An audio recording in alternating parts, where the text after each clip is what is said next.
week I have started with the thyroid gland, gross structure of the thyroid gland, right? So in the gross structure of the thyroid gland, we have discussed first of all the location of the thyroid gland, then the parts of the thyroid gland, right? Then capsule of the thyroid gland, true capsule, false capsule. What is the importance of the true capsule, false capsule?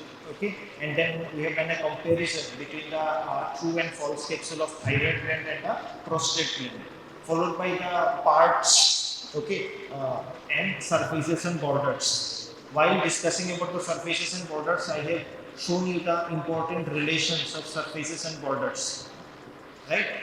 Okay. And last week I have started with the blood supply. Blood supply was not done. Okay, so today we will start from that particular part.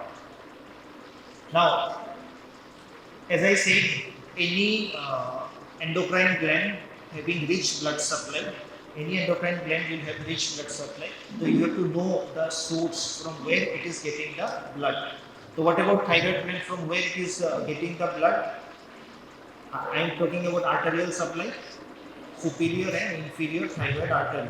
Okay. Now this is not the most of the blood is supplied to thyroid gland by superior and inferior thyroid arteries, right? Along with that, what are the other branches? In some cases, okay, say 3 to 5% of the cases, a artery is there which is arising from brachiocephalic trunk or arch of aorta, that is called thyroidea ima artery. Okay, not in all the cases. If it is arising, then it is having an important significance, clinical significance, that we will discuss in the applied part.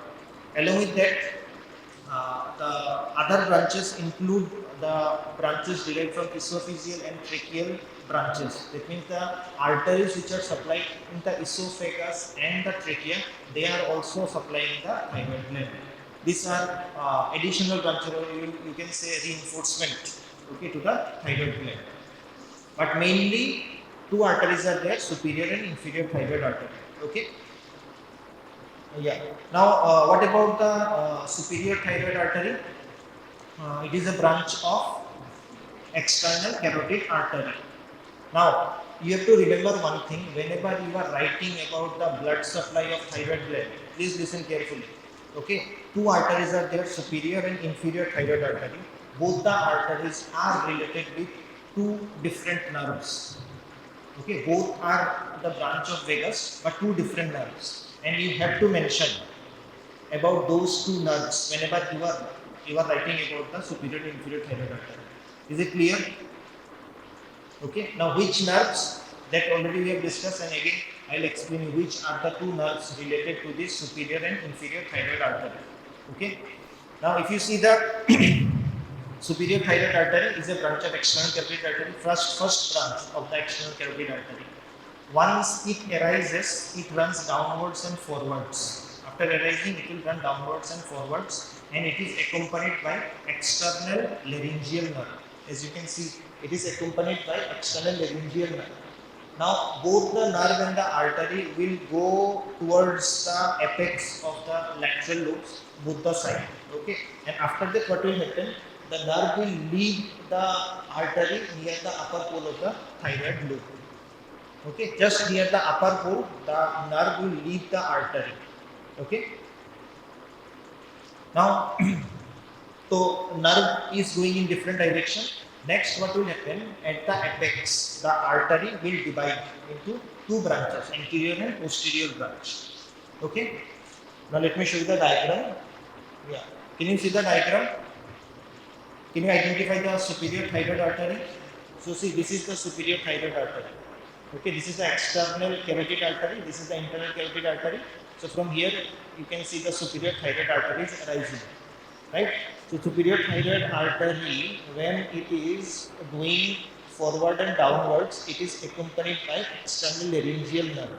Now this external laryngeal nerve, when it reaches the apex, near the apex, you can see it is going away from the artery. Next, artery, what is happening to the artery? At the apex, you can see it is bifurcating into two branches, right? See, it is bifurcating into two branches, anterior branch and posterior branch. Okay, so anterior branch will run in the anterior border, okay, You can see this is the anterior border. If you remember, I don't know whether you have revised or not. Okay, the borders and surfaces of the thyroid gland. If you have not revised, nothing will be going inside. If you have revised, then only you can understand. Okay, so this is the anterior border of the thyroid gland. Through the anterior border, it will come at the superior border of the isthmus. This is the isthmus of the thyroid gland. Okay, where it will anastomose with its counterpart. Okay, that is the anterior branch. If you see the posterior branch, can you see the posterior branch? Now the posterior branch is descending through the posterior border. Okay, and it will be anastomosing with the ascending branch of the inferior thyroid artery. Now see, this is the ascending branch of the inferior thyroid artery. Okay, so this is the anastomosis. The point of anastomosis is very important. Why? Because it can guide for the parathyroid glands, which we will discuss in the parathyroid chapter. Okay, so this is the superior thyroid artery. Next, you can see the inferior thyroid artery. Can anyone tell me what is the source of inferior thyroid artery? From where the inferior thyroid artery is arising? Cervical trunk, which is a branch of subclavian artery. Okay, inferior thyroid artery is a branch of cervical trunk. Okay, which is a branch of subclavian artery. Now, before going to the inferior thyroid artery, please know one thing, that whenever you are mentioning about the superior thyroid artery, okay, it is supplying the upper 1/4 and upper half of the isthmus. Upper 1/3 and upper half of the isthmus is supplied by the superior thyroid artery. Remaining other parts supplied by inferior thyroid artery. Okay. So here you can see the inferior thyroid artery. Now inferior thyroid artery, as you can see, it is also accompanied by a nerve that is called as recurrent laryngeal nerve. Okay. So inferior thyroid artery, after arising, it will go in upward direction. As you can see, it is going in upward direction. Okay. First of all, it is situated along the medial border of the scalenus anterior, and then passes medially behind the carotid sheath. Okay. Once it is going medially behind the carotid sheath, it will reach the base, or you can say lower lobe part of the lobe of the thyroid gland, where it is intimately related to the recurrent laryngeal nerve, as you can see. Okay. Now, multiple type of relations are there in between the recurrent laryngeal nerve and inferior thyroid artery. Okay, what are those multiple relations? Either it may pass behind or in front of the loop of the artery, or between the branches of the artery. Okay, so as you can see, the loop of the artery, this is the loop part of the artery. So sometimes the nerve is passing behind or in front of the loop of the artery, or sometimes it is passing in between the branches of the artery. Okay, so the inferior thyroid artery and recurrent laryngeal nerve, they are having variable relations. Okay, not like the particular relation for superior thyroid artery. Okay, and that particular part is very important, and you have to mention whenever you are writing about the blood supply of inferior thyroid artery. Okay, blood supply means the inferior thyroid artery and recurrent laryngeal nerve. Okay.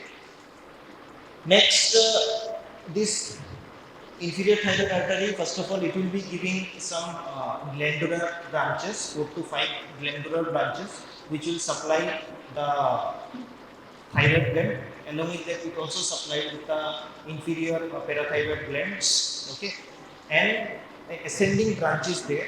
Okay, you can see the ascending branches there, which will anastomose with the posterior branch of the superior thyroid artery, along with the posterior border of the thyroid gland. Okay, so that is the complete arterial supply by superior and inferior thyroid artery. Next, you can see in this particular case, okay, thyroidea ima artery, which is arising from the brachiocephalic trunk. This is the brachiocephalic trunk, and in some cases it arises from the arch of aorta also. Okay. Now, in each and every case, you will not get such kind of artery. In some cases, this particular artery is present. Okay. As you can see, it is going and supplying the isthmus. If this artery persists, okay, At that time, the care should be taken when any type of intervention is done in the anterior and lower part of the neck. Okay, anterior and lower part of the neck, any intervention or any surgical procedures are done, then care must be taken. Or else, what will happen? There will be damage to the thyroidea in the artery. Okay. So that is all about the inferior thyroid artery, and the inferior thyroid artery supplies lower two-thirds of the lobe and lower half of the isthmus. So this is the area which is supplied by the inferior thyroid artery. Okay. So first you have to know from where the superior thyroid artery is coming, from where the inferior thyroid artery is coming.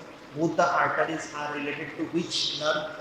Okay, that you have to mention, and then which particular area of the thyroid gland is supplied by superior thyroid artery and which one is supplied by inferior thyroid artery. Okay. Roll number 100. Please come and sit in the first bench. Now this is a beautiful diagram, okay, where you can see the superior thyroid artery and you can also see the inferior thyroid artery. Okay.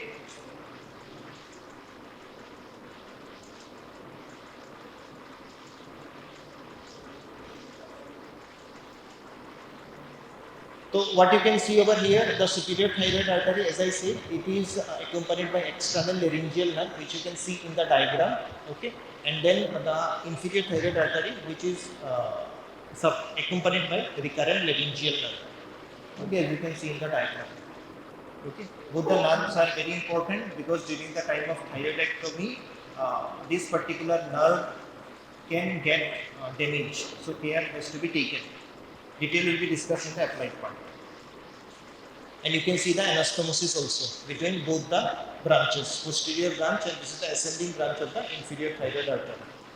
Okay, so that is all about the arterial supply. Next is the venous drainage. So three sets of veins are there, which are responsible for draining the venous blood from the thyroid gland. That is superior, middle, and inferior thyroid veins. Okay. If you see the superior thyroid vein, they arises from the upper pole and accompanies the superior thyroid artery, and they will drain into the interior jugular vein. As I said, three sets of veins are there: superior, middle, and inferior. Okay, and additionally, another set of veins are present. Okay, those are called as fourth thyroid vein or veins of Goiter, Kocher. Okay, now upper and middle thyroid vein, okay, they are draining directly into the internal jugular vein. But the lower thyroid vein, okay, or the inferior thyroid vein, which are arising from the lower border of the isthmus of thyroid gland, where they are draining into the left brachiocephalic vein, not into the internal jugular vein. So that is the difference which you have to know and you have to mention. Okay, whenever you are writing about the venous drainage. So in case of thyroid gland, how many sets of veins are there? Three sets of veins: upper, middle, and lower. Or you can say upper, middle, and inferior. Upper and middle, where do we go? We will drain into the internal jugular vein. Okay. Lower one, where they will drain? They will drain into the left brachiocephalic vein. And as I said, another set of vein which is present, fourth thyroid vein or vein of Goiter, okay, they emerge between the middle and inferior vein, and they will also drain into the internal jugular vein. Okay. Here you can see the diagram. In this diagram, you can see this is the superior thyroid vein. Okay. Here you can see the inferior thyroid vein. Okay, and this is the middle thyroid vein. Okay, so this is the venous drainage of the thyroid gland, which is very simple, it's not that difficult. Next is the nerve supply. Now, nerve supply, again, sympathetic, parasympathetic, it is divided. Okay, parasympathetic is divided from vagus and recurrent laryngeal nerve, but the exact function of the parasympathetic nerve in the thyroid gland is still unknown. Okay, it is supplied by the parasympathetic nerve, but what is the function of the parasympathetic nerve exactly in the thyroid gland, it is unknown. Okay. Next are the sympathetic. So sympathetic, from where it is coming? It is coming from the middle, superior, middle, and inferior sympathetic ganglion, cervical sympathetic ganglion. Okay. The thyroid gland, the sympathetic nerve supply is derived from superior, middle, and inferior cervical sympathetic ganglia. Okay. These are the source of the sympathetic nerve supply for the thyroid gland. Now they reach the thyroid gland through superior and inferior thyroid artery, where they will form a plexus of nerve around the artery, and then they will reach the gland. Now the fibers are vasomotor, not secretomotor. Vasomotor means they will control the blood flow into the thyroid gland. Okay. Next, what about the secretomotor function? That means the secretion. How it is controlled? It is controlled by TSH, which is released from which gland? Pituitary gland. Okay. So that is about the nerve supply. Very simple. For parasympathetic, from where the fibers are coming, from the vagus and recurrent laryngeal nerve, but the function is unknown. Next, sympathetic, from where it is derived? It is derived from superior, middle, and inferior cervical sympathetic ganglia. How they reach the gland? They will form plexus around the superior inferior thyroid artery, and then they will reach the gland. Which type of fibers are these? These are vasomotor fibers. Okay, not secretomotor. Then the question is the secretion, how it is controlled? It is controlled by the hormone secreted from pituitary, that is TSH. Okay. Next is the lymphatics. Yes, what happened to you? What happened? No. Without permission, don't roam here and there inside the classroom. Next, lymphatics, lymphatic drainage. Okay, in lymphatic drainage, the lymphatics vessel which are arising from the thyroid gland, okay, they are drained by pre-laryngeal, pre-tracheal, and paratracheal lymph nodes. Okay, as you can see, vessel pass initially to pre-laryngeal, pre-tracheal, and paratracheal lymph nodes. From there, the lymph will go to which part? They will go to the superior and inferior deep cervical lymph nodes. Okay, superior and inferior deep cervical lymph nodes, and ultimately they are reaching to the right thoracic duct and the thoracic duct, like right lymphatic duct and the thoracic duct. Here is the diagram.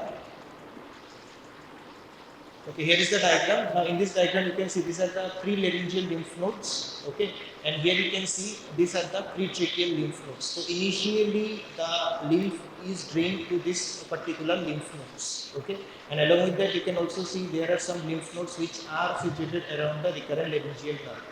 Okay, ultimately from there the lymph is drained into the superior and inferior deep cervical lymph nodes.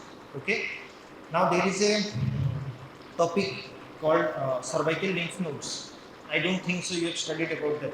Okay, so that will also be discussed in the class. Okay, where you will come to know the lymphatic drainage of entire neck. Okay, that is also important because in many cases those lymph nodes are enlarged. Okay, so that's why there is a separate topic of cervical lymph nodes which will be taken in the class. So that is all about the thyroid gland. Next is the parathyroid gland. So parathyroid gland microscopic structure already we have discussed. While discussing the microscopic structure, I have shown you the location of the parathyroid gland. Okay, so they are yellowish brown lentiform bodies. Okay, the shape about the size of a split pea. That is the size of those parathyroid glands. Okay, where they are situated along the posterior border of the thyroid gland. Okay. Now, if you see the glands, mostly we know that total 4 glands are there, means 2 pairs. But there are some cases where 6 or 8 glands are also found. But in 80% of the cases, there are 4 glands, means 2 pairs of glands are there, superior and inferior parathyroid gland. Now, function already you know, it secretes hormones, that is called parathormone. Okay, which controls the calcium and phosphorus metabolism along with the thyrocalcitonin, right?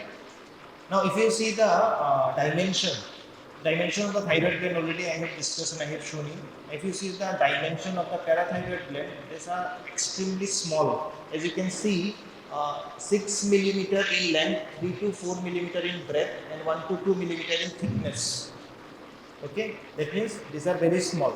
and if you see the weight, it is only 50 milligram. Okay.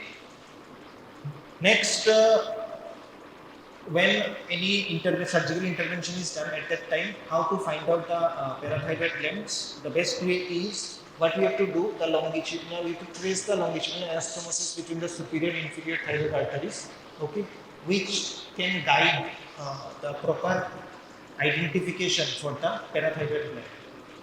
So, the posterior branch of the superior thyroid artery and the ascending branch of the inferior thyroid artery, the anastomotic point, okay, is to guide the exact location for the parathyroid glands, okay, because every time it is not at the same point.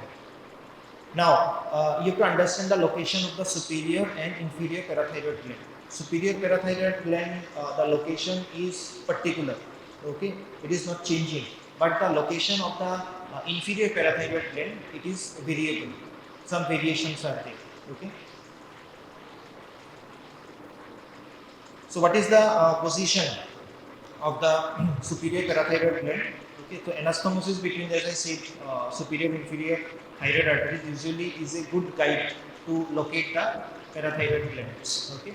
Now, in case of superior parathyroid gland, it is in a constant position, situated at the middle of the posterior border of the lateral lobe of the thyroid gland at the level of cricoid cartilage.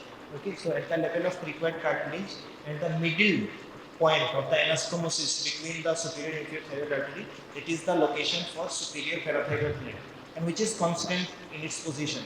Okay. Next, the superior parathyroid gland is also called as parathyroid foot. Why? Because it is derived from the endoderm of foot pharyngeal pouch. Pharyngeal pouches, I don't think so. You have studied. You have studied, right? Okay. Then you know about the pharyngeal pouches. Okay, because this superior parathyroid, they are derived from foot pharyngeal pouch. Okay, and what about the inferior parathyroid? They are derived from third pharyngeal pouch. So both the parathyroid glands are derived from different pharyngeal arches or different pharyngeal pouches. Here you can see the location. Okay, as I said, the superior parathyroid gland is having a particular and constant location, that is at the level of cricoid cartilage, or also you can say at the middle point between the anastomosis of superior and inferior thyroid artery. Okay, and they lies in between the true and false capsule of the thyroid gland. Okay, as you can see, the superior.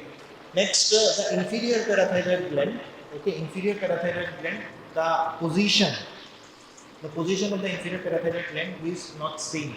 Some variations are there. Okay, so that we have to know the variations of the inferior parathyroid gland. Now, the position of the inferior parathyroid gland within the thyroid capsule below the inferior thyroid artery near the lower pole of the thyroid lobe. Okay. Next, in some cases, it lies behind and outside the thyroid capsule, immediately above the inferior thyroid artery. Okay. Next, within the substance of the lobe near the posterior border. Okay. And sometimes it lies ventral to the recurrent laryngeal nerve.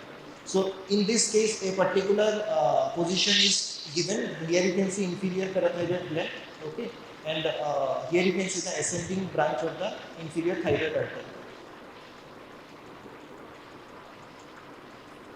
Okay, that is situated below the ascending branch of the inferior thyroid artery. That means inferior to the ascending branch of the inferior thyroid artery, it is situated. So this particular case is shown over here. Like this, different variations are present in case of the inferior parathyroid gland.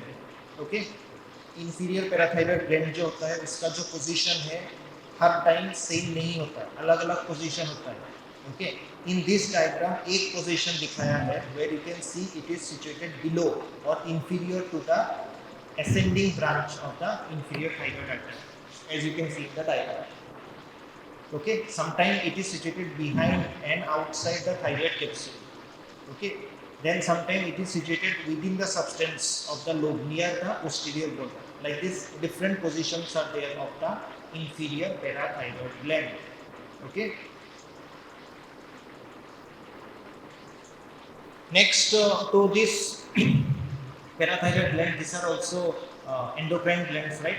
So if they are endocrine glands, that means they are also having blood supply, nerve supply, same like the thyroid gland, whatever we have discussed. So as you can see, the blood supply of the parathyroid gland, they are also having rich blood supply. Okay, so here what are the blood vessels? That is superior parathyroid artery and inferior parathyroid artery. Okay. Now superior parathyroid artery, it is supplied from the superior parathyroid artery, which is a branch coming from the anastomotic artery between the superior and inferior parathyroid artery. Okay, the superior inferior parathyroid artery anastomosis, from there the branch comes out and supplies the superior parathyroid gland, that is called as superior parathyroid artery. Okay. Next, inferior parathyroid artery. Okay, it is a branch of inferior thyroid artery, and as I said, these are good guide, as they can guide the surgical intervention to the parathyroid glands. Next, the parathyroid veins will be drained into the thyroid plexus, okay, of the thyroid gland and in front of the trachea. And next, lymphatics. Here also they are going to the deep cervical lymph nodes and paratracheal lymph nodes. Okay, so this is the blood supply and lymphatic drainage of parathyroid glands. In case of nerve supply, it is almost same like the thyroid gland. Okay, as you can see, mainly the sympathetic fibers which are derived from superior middle cervical ganglia. Okay, and they are also vasomotor. Sympathetic plexus around the inferior thyroid artery, and then they will supply the gland. And these are also vasomotor in nature. But the secretory activity, okay, that means the secretion from the parathyroid gland, how it is controlled or when the secretion is taking place, that depends on the blood calcium level. That you have to understand. Okay, whether the blood calcium level is higher or whether the blood calcium level is lower. So as you can see, it is controlled by the blood calcium level. Low level of calcium stimulates the secretion, where high level calcium inhibits the secretion. Okay, so that is important in case of parathyroid gland. Parathyroid gland का जो secretion है, how it is determined based on the blood calcium level. If the blood calcium level is low, it will stimulate the secretion. अगर blood calcium level high है, then there will be no secretion. Okay, that is how the secretions of the parathyroid glands are controlled. Okay, next is the applied part. Okay, so there are many important applied aspects, right? First of all, hypoparathyroidism. You have heard about hypothyroidism, hyperthyroidism, right? This is not the hyper and hyperthyroidism or hypothyroidism. This is hypoparathyroidism. Have you heard about this hypoparathyroidism? Yes. तो इसमें क्या होता है? It occurs due to removal, spontaneously or due to removal of a parathyroid gland during thyroidectomy. Okay, suppose during thyroidectomy a parathyroid gland has been removed, or if it gets damaged, or if it has to be removed, at that time there will be hypothyroidism, hypoparathyroidism. Now what happens in case of hypoparathyroidism? क्या होगा? There will be low blood calcium level. If there is low blood calcium level, what symptom will be there in case of the patient? Patient will suffer from tetany. Okay, तो इसमें क्या होता है? There will be increased neuromuscular excitability. Okay, increased neuromuscular excitability. Convulsion will be there, and carpopedal spasm will be there, in which there will be involuntary contraction and relaxation of the muscles of hand and feet.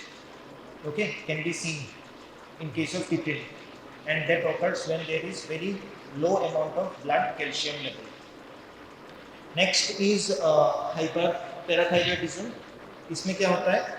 When there is tumor in the parathyroid gland, and at that time there will be increase in the secretion of parathormone or PTH. As a result, if the PTH increases, then what will happen? It will remove excessive calcium from the bones, which makes the bones soft, and decalcification of the bone is taking place, and that is called as osteitis fibrosa. Okay, this is a condition, and that can be diagnosed easily with the help of X-ray. And there may be formation of stones in the kidney. Okay, Now here you can see the diagram. So if tetany takes place, as you can see, neuromuscular excitability will be there, and there will be convulsion and uh, incoordinated or involuntary contraction of the muscles of the hand and feet will take place. Okay, and it specially occurs when there is low blood calcium level. Okay, so that is tetany. Next, if it is hyperparathyroidism, at that time what will happen? The condition is called as you can see, osteitis fibrosa. Now, in the osteitis fibrosa, decalcification of the bone is taking place, and in that particular part, fibrous tissue is formed. If the decalcification of bone is taking place, that means the bone density will be reduced. Okay, and fracture will be very common in that patient. Now, here you can see a X-ray image. See this particular part, the density of the bone, and see this particular part, the density. Okay, so like this, the density of the bone will be reduced because of the decalcification. Okay, and in this case, in hyperparathyroidism, there may be chances of getting kidney stones also. Okay.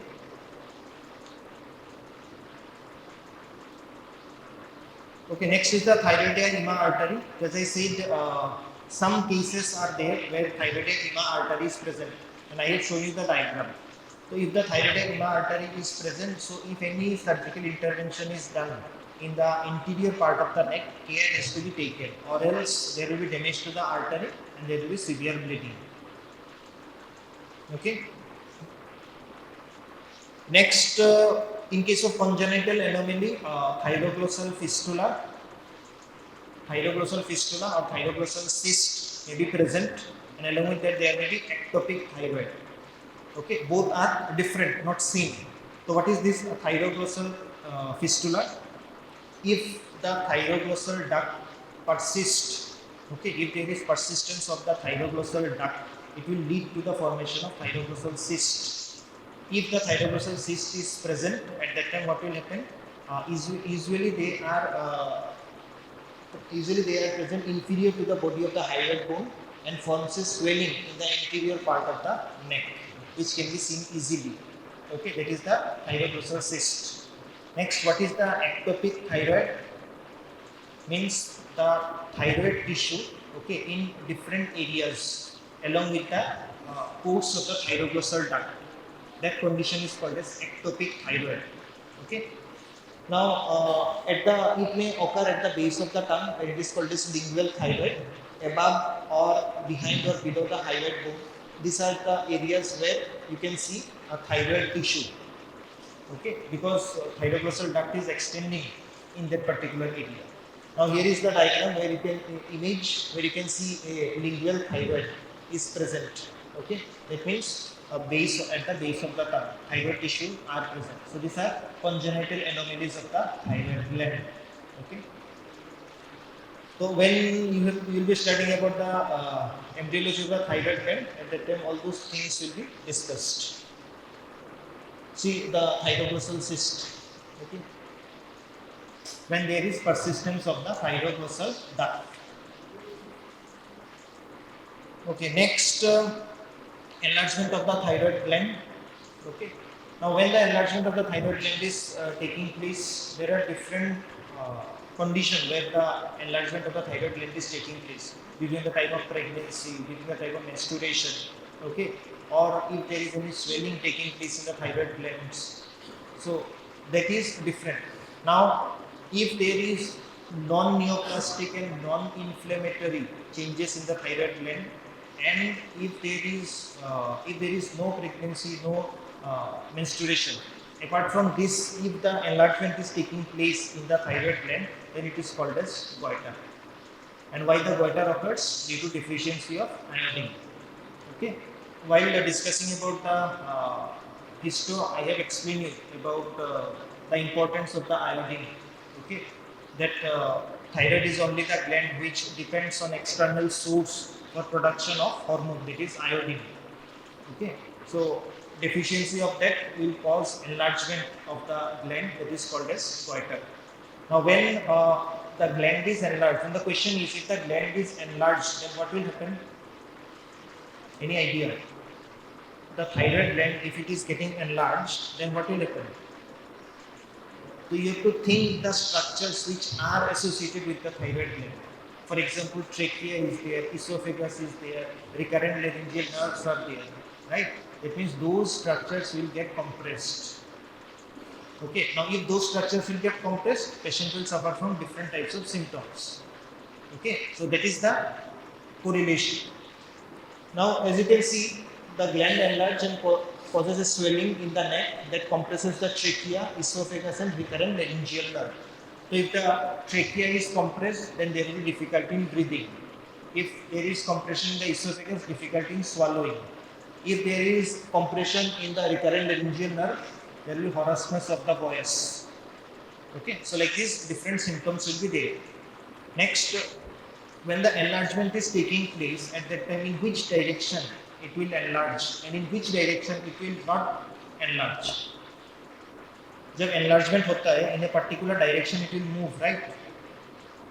If you have studied about the enlargement of liver, hepatomegally, you know the direction. Splenomegaly, you know the direction, right? So whenever the enlargement is there in the thyroid, a particular direction में enlargement होता है. Okay, and there is a area where enlargement will not take place. Now that you have to know. So enlargement is taking place anteriorly, posteriorly, and inferiorly. Okay, all laterally, but enlargement will not take place superiorly. Why? Because of the attachment of two important muscles. Okay, which are those muscles? Sternothyroid and sternohyoid muscles. Okay, which are overlapping the apex of the lateral lobes of the thyroid gland on both the sides. Okay. Next, in the diagram, you can see massive enlargement of the thyroid gland. Okay. Now, goiter may be associated with hypofunction or hyperfunction of the gland. If it is hypofunction, that is called hypothyroidism, and in case of hyperfunction, it is called hyperthyroidism, also called as thyrotoxicosis. Okay. In hypothyroidism, what happens? Insufficient secretion of T3 and T4, decreased level of T3, T4, and there will be increased level of TSH. Now, when hypothyroidism is taking place at that time, in case of young child, okay, cretinism is seen in children, and in case of adult, myxedema occurs. Okay. So, what are cretinism, myxedema? I hope you have studied in physiology. Next, in case of hyperthyroidism, what will happen? There will be excess secretion of T3 and T4. Okay, and it is clinically present as tachycardia, tremor, systolic bruit, okay, and increased BMR. So these are the symptoms which can be seen in case of hyperthyroidism. Okay. Next is the thyroidectomy. Okay, so if there is suppose a tumor in the thyroid gland, then the thyroid gland has to be removed, but the entire gland is not removed. Partial or a part of the gland is removed. Okay. Now this is very important because with the thyroidectomy we have to understand the relation of the superior inferior thyroid artery with the nerves which I had mentioned. Okay, because the ligation have to be done. When thyroidectomy is done, suppose a part of the thyroid is removed.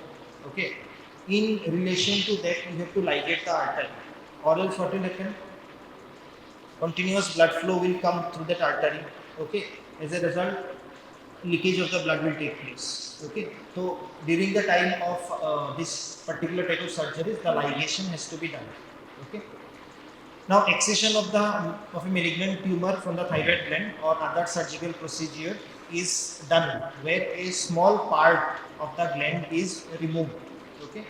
Now, in surgical treatment of hyperthyroidism, posterior part of each lobe, enlarged thyroid is usually preserved. Okay, so posterior part is preserved.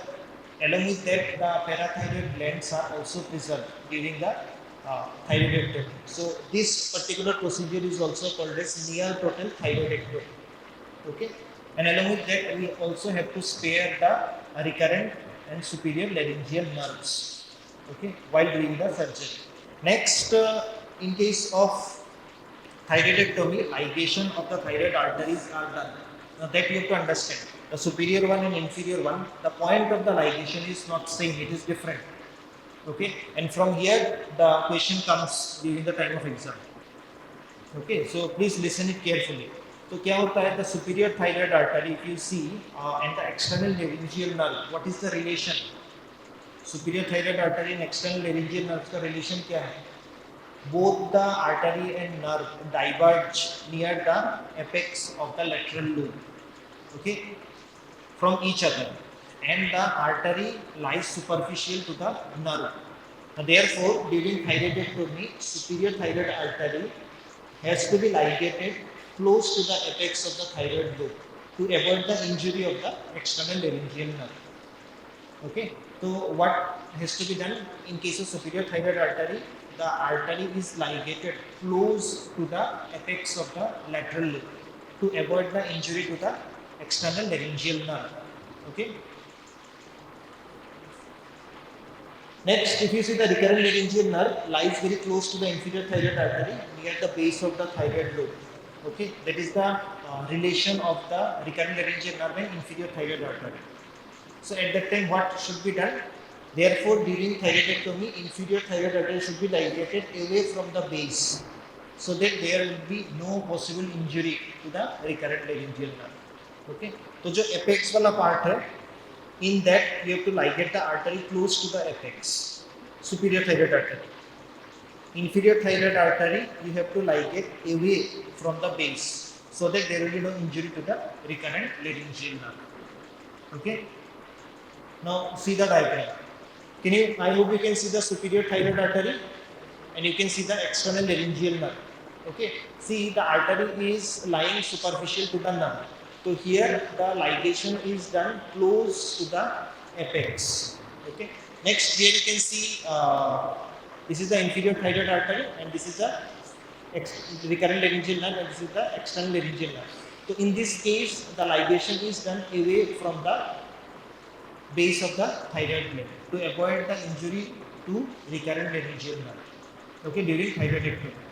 So these 2 points are very important. Okay, and from there those questions are come,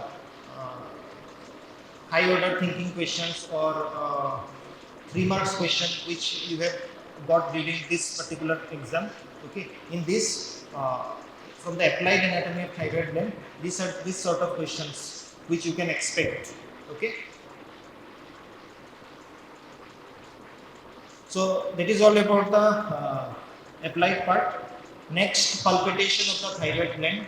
Okay, so please keep that in mind. When the palpitation of the thyroid gland is done, this is the exact position here.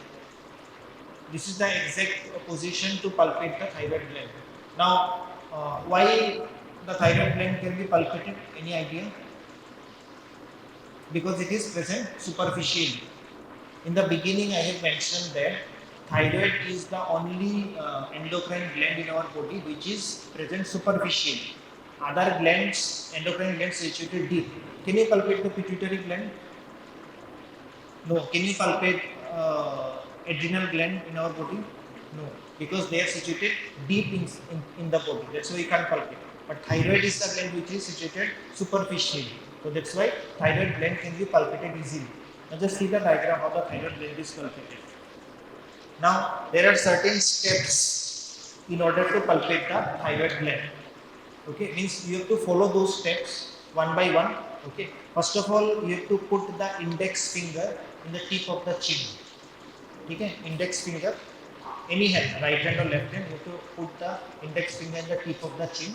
Then you have to go few centimeters downwards. Once you go few centimeters downwards, you can get an elevation. Okay, you can get an elevation. That is the part of thyroid cartilage. This is not the thyroid gland. It's a part of the thyroid cartilage, right? Now, below that, if you go below that, another hard substance which you can feel, that is the cricoid cartilage. Okay? Below the cricoid cartilage, the tracheal rings start. I am talking about in the midline.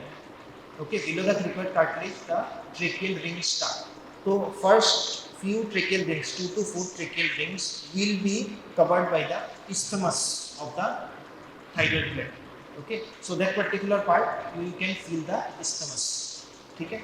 Next, what will happen?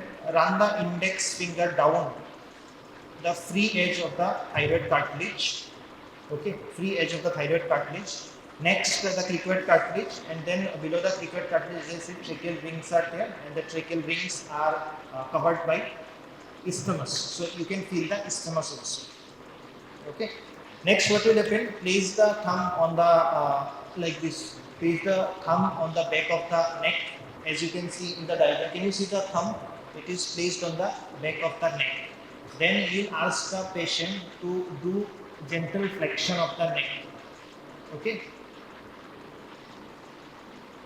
After that, what you will do? You have to use the not tip. You have to use the pad of the digits or pad of the fingers in order to feel the different areas of the thyroid gland. Okay. Along with that, the isthmus has also be identified.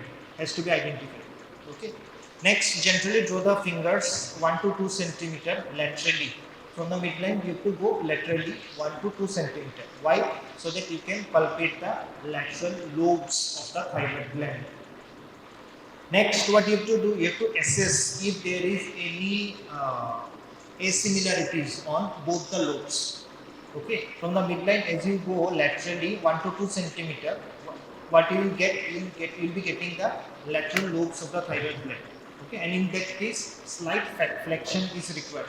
You will ask the patient slightly flex the neck. ठीक है? तो उससे क्या होगा? Okay, so at that time, what will happen? You will feel the both the lateral lobes. Now, when you are feeling both the lateral lobes, is any similarities, assimilarities are there or not? That means, suppose in one lobe, if you are feeling any swelling, in other lobe you are not feeling any swelling, so that you have to feel. Okay, in that is mainly check or mainly done to identify is any nodule present or not. Okay, and if any nodule is present in the lateral lobes, it can be identified easily with the help of the palpation. Okay. Next, when it is done, move the next phase, which displacing the soft tissue. Okay, so what we have to do, we have to gently displace the soft tissue because skin will be there, superficial fascia and other infrahead muscles are there. So just gently pushing those structures laterally, okay, to feel the entire lateral lobe. Okay, and along with that isthmus also. So once it is done of one side, and then you have to repeat it for the other side. That means both the side has to be repeated so that the entire gland can be palpated.